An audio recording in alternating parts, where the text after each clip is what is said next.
그리고 세 번째로 빠져있음의 시간성이 있습니다. 빠져있음. 뭐 옛날에는 이것을 뭐 퇴락이라고 하기도 하고 타락이라고 하기도 했죠. 너무 좀 종교적인 느낌도 나고 또 가치평가에 있어서 좀 너무 부정적인 그런 그 뉘앙스를 주는 것 같아서 최근에는 이것을 빠져있음, 페어팔렌이라는 말을 사용하고 있는데요. 이 빠져있음은 실존적 의미를 현재에 가지고 있다는 것입니다. 그래서 이제 이런 빠져있음과 관련해서 그 세 가지가 이야기가 되었었죠. 잡담과 호기심과 애매함. 이 잡담 이것은 이제 뭐 공담이라고 하기도 했죠. 옛날에는 빈말 뭐 이렇게 하기도 하고 호기심, 애매함 이런 이야기가 되었었는데요. 그 제2편 제4장에서는 하이데거의 세 개를 다 다루지 않고 호기심만 다루게 됩니다. 여기서 잡담, 호기심, 애매함 중에서 그리고 이제 호기심의 시간성을 이야기한다는 거죠. 호기심의 시간성. 여기서 뭐 또 앞에 그 1편에 있었던 것을 그대로 반복할 필요는 없죠. 핵심은 시간적 해석이니까. 시간화와 시간적 해석이니까. 이거 뭐 또 반복하는 것은 큰 의미가 없습니다. 자, 그래서 역시 이제 이 호기심이라고 하는 것도 비본래적인 그런 이제 그 측면에 해당이 되고 비본래적인 시간성으로 설명이 됩니다. 자, 그래서 비본래적인 시간성은 뭘로 구성이 되어 있었죠? 기대와 망각과 현재화로 구성이 되어 있었죠. 여기서 이제 빠져 있음이라고 하는 것은 특별히 현재가 중요하니까 이 현재화가 1차 탈자태가 됩니다. 그래서 하이데거가 뭐라고 하죠? 기대하며 망각하는 현재화. 이렇게 하면 이제 호기심의 시간성이 설명이 됐다는 겁니다. 어떻게 보면 굉장히 낯선 이야기죠. 내가 호기심을 가지면 그냥 내가 호기심을 가지는 건데 시간이 호기심을 만들어냈다고 하니까 이게 정말 이상한 이야기지 않습니까? 기대하면 망각하는 현재화라고 하는 이런 비본래적인 시간성이 결국에 이런 이제 호기심을 만들어냈다라고 하는 것은 발생시켰다고 하는 것은 상식을 매우 뒤흔드는 그러한 철학적 설명이라고 할 수가 있겠습니다. 자, 이제 네 번째로는 말의 시간성입니다. 여기에서 이제 하이데거가 상당히 어떤 이제 그 어려움에 봉착했다고 할까요?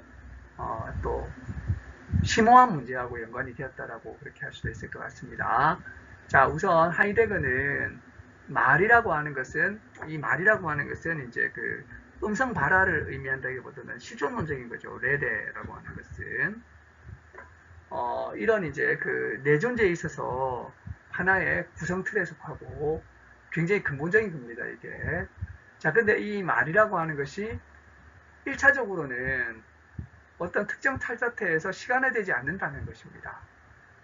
그러니까 이제 지금까지는 이해는 도래가 이런 이제 그 1차 탈자태적인 측면이 됐고 처해 있으면 기재가 1차 탈자태가 되고 빠져 있으면 현재가 1차 탈자태가 되어 가지고 이해를 잘 했었는데 말은 좀 특별하다는 것입니다.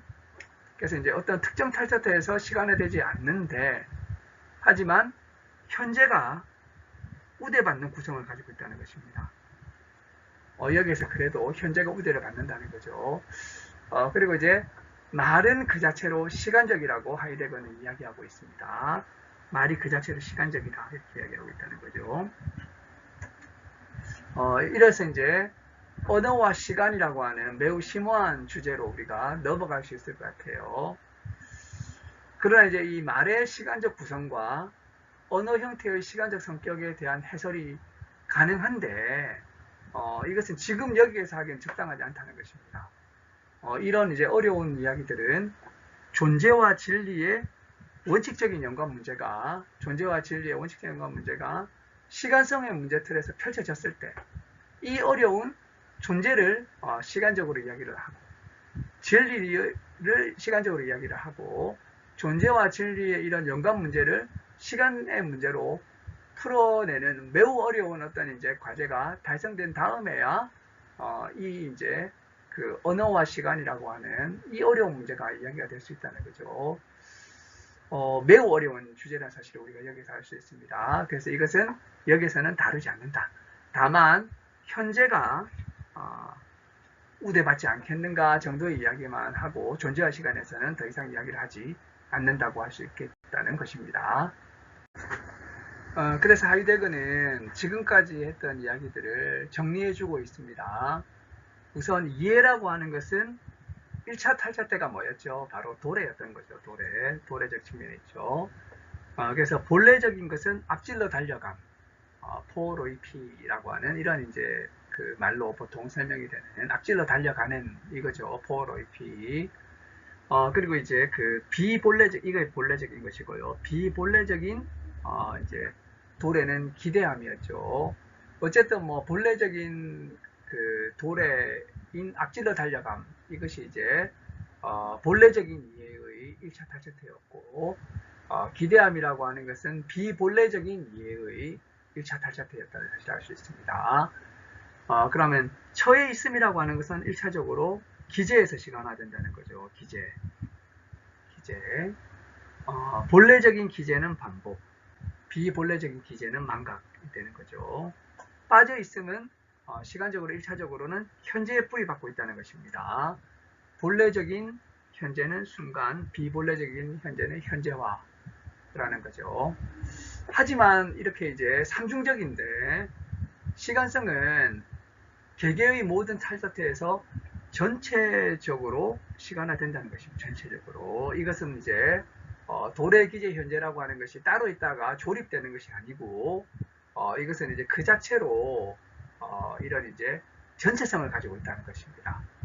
그래서 시간성은 그때마다 온전한 시간화의 탈자적 통일성, 염려 구조의 전체에 근거하고 있다는 거죠. 다시 한번 이 부분을 설명을 드리자면 조르게라고 우리가 부르는 염려라고 하는 것은 뭐였습니까? 염려라고 하는 것은 실존성, 현사실성, 빠져 있음이었죠. 이 이제 세 가지가 전체성을 이루고 있다는 것입니다. 전체성을 이루고 있다는 거죠. 여기에서 이제 그 도래, 기제, 현재, 이것도 이제 전체성을 이루고 있는 거죠. 이게 이제 바로 시간성인 거죠. 이것이 이제 전체성을 이루고 있다는 것입니다. 그래서 시간화되면서 이렇게 이제 전개되는 과정 가운데서 결국에는 이러한 전체성이 손상되지 않는다는 거죠.